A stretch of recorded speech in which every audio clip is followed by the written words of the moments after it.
masih berkaitan dengan adab-adab seorang istri terhadap suaminya.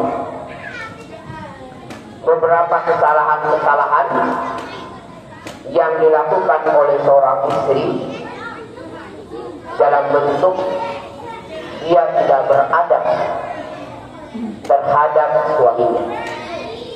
Kita telah jelaskan beberapa kemarin. Di antara bentuk tidak beradab seorang istri terhadap suaminya,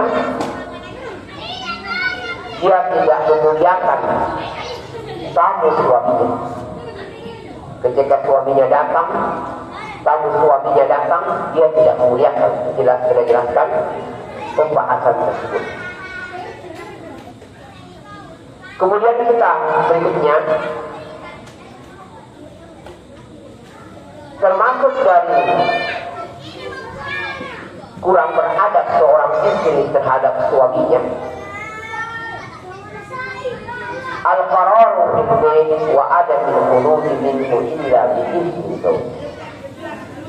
Termasuk dari bentuk kurang adab, tidak beradab, kurang adab ketika seorang istri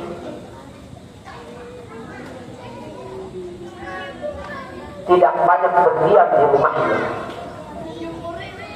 sering keluar rumah tanpa izin suaminya,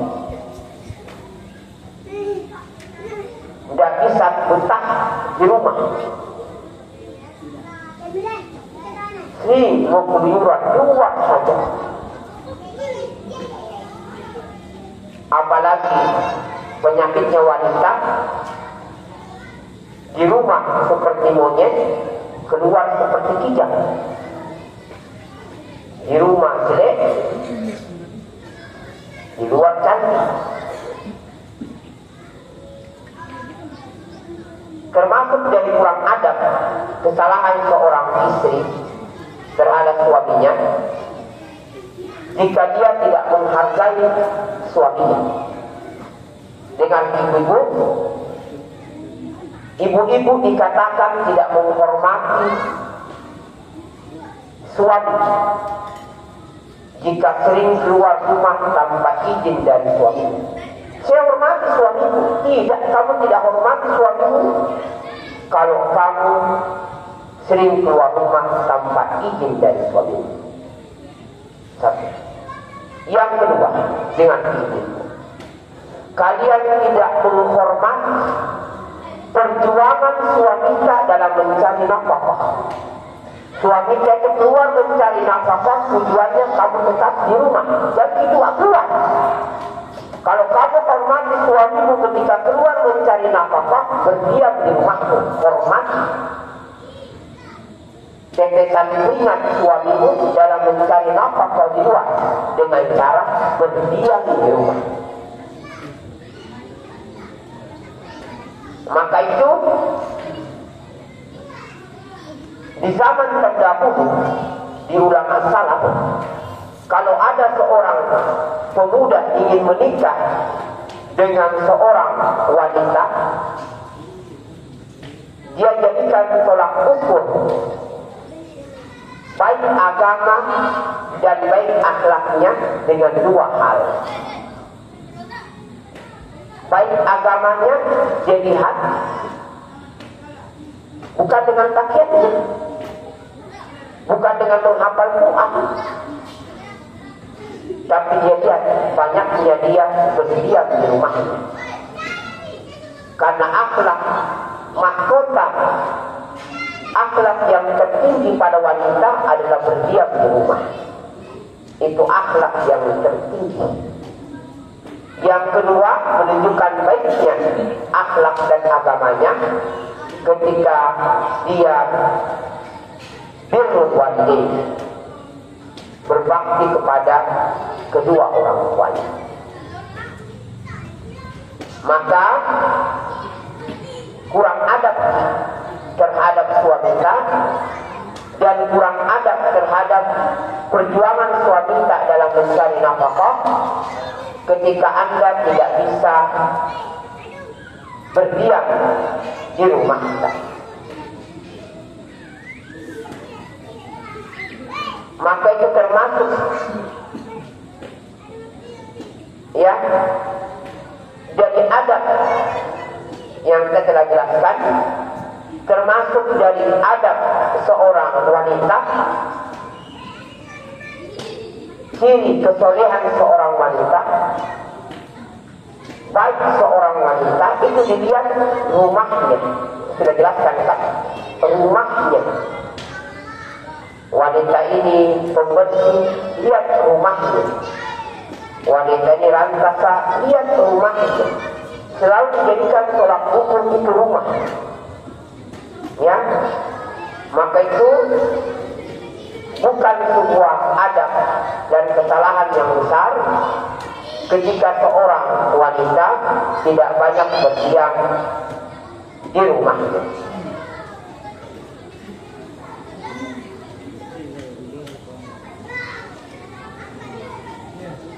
Kemudian berikutnya, termasuk dari kesalahan dan kurang adab terhadap suaminya, dia suka memberi, baik itu memberi Allah. Dia suka bersedekah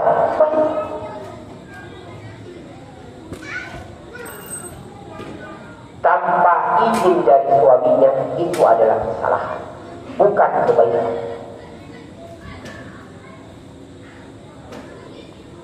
Apalagi dari harta suami, tidak dianggap kamu baik dalam pemberian, tidak dianggap kamu baik dalam bersedekah, kecuali diikat dengan perizinan suamimu. Maka itu wanita kalau nanti memang memberi bersedekah, ya, kamu ingin tidak ada yang ganggu sebelum menikah, tidak ada yang ganggu. Tapi kalau kamu sudah menikah, selalu terikat dengan perizinan berkaitan dengan pemberian dan sedekah, walaupun kepada orang yang kamu sangat cintai, yaitu orang tuamu. Kamu berikan sesuatu kepada orang tuamu, minta izin kepada suamimu. Memberikan sesuatu kepada orang lain, berikan, minta izin kepada suamimu. Jangan lupa dengan dalil kamu sedekah. Sedekah itu kan baik, tidak perlu minta izin dengan suami. Tidak. Ingat ibu-ibu, setelah menikah itu dalam kacamata Islam kita namanya tawanan. Kita ditawan. Karena ditawankah itu sampai diri tak juga itu milik suami kita. Itu tawanan. Rambut tak milik suami kita. Selera warna baju tak milik suami kita. Karena kamu tawanan. Maka itu Nabi ingatkan, wa innahunna awalun indakum. Kalian wanita-wanita jangan sok-sok bebas. Ya, karena ingat, setelah kamu menikah, kamu tawanan. Bukan lagi seperti kamu masa-masa gadis, keluar kemana saja, memberi kepada siapa saja, bebas. Tapi kalau kamu setelah menikah, itu kamu dikatakan Nabi tawanan. Kamu ditawan oleh suami. Bayangkan kalau ditawan, ya, mau cukur rambut, mau potong rambut, minta izin. Bayangkan, ya, ditawan betul. Mau beli baju, lapor dulu. Baju warna apa kita suka. Itu namanya ditawan. Ditawan betul. Mau pakai parfum, enggak seenaknya. Selera kamu, tanya suamimu. Suka di parfum apa? Warna baunya apa? Tanya selalu, karena kamu awalun tawanan. Bahkan diriwayatkan oleh sebagian ulama, walaupun itu harta milik istri,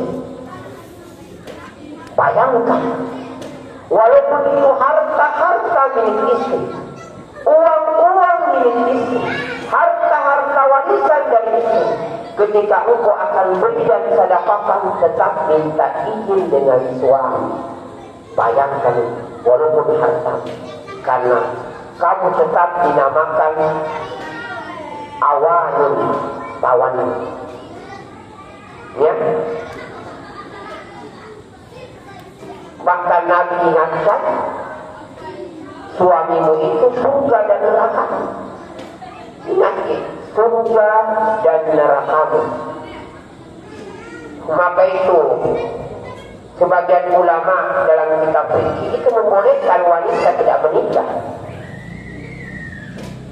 kalau dia tidak mau diatur oleh laki-laki. Ada memang wanita begitu, keras kepala, tidak mau diatur, mau menang sendiri, tidak mau diatur, tidak mau dinasihati, tidak mau itu, tidak usah menikah, tidak selesai masalah.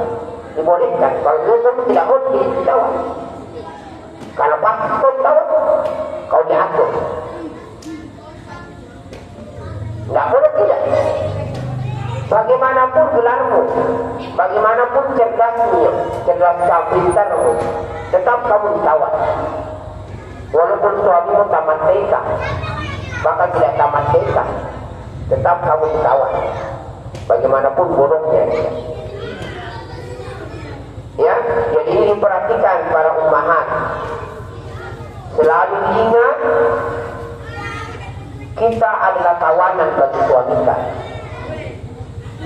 Ya, bersabar kita. Surga tak di situ. Kumpatil jannatul makar. Surga itu memang didapatkan dengan susah payah. Surga itu diraih dengan pengorbanan dan perjuangan. Sampai Ustaz mau keluar minta izin, mau masukkan orang minta izin, mau puasa minta izin, mau belanjakan harta minta izin, mau beli ini minta izin, mau bersedekah sehari hidup. Begitulah surga. Surga itu kan dicari dengan hal-hal yang menyulitkan. Maka itu ibu-ibu, ujian yang terberat bagi wanita itu suami. Tidak ada itu dalam sejarah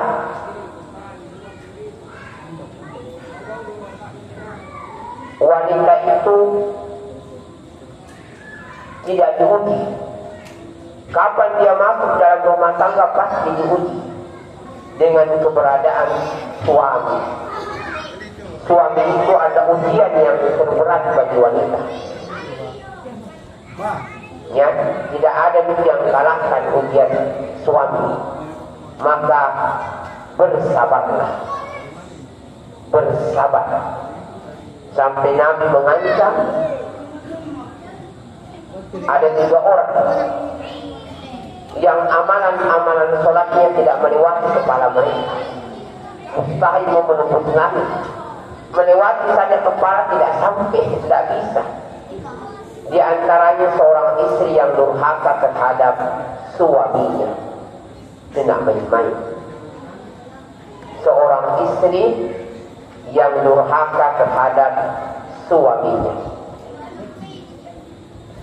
Jadi kesimpulan kita, hendaknya seorang istri ketika memanfaatkan walaupun dalam kebaikan dari harta suaminya, wajib minta izin walaupun dari hartanya, berdasarkan pendapat yang dirugikan sebagai ulama. Dia berani bisa berikan manfaat, misalnya akan lanjutkan pada kita.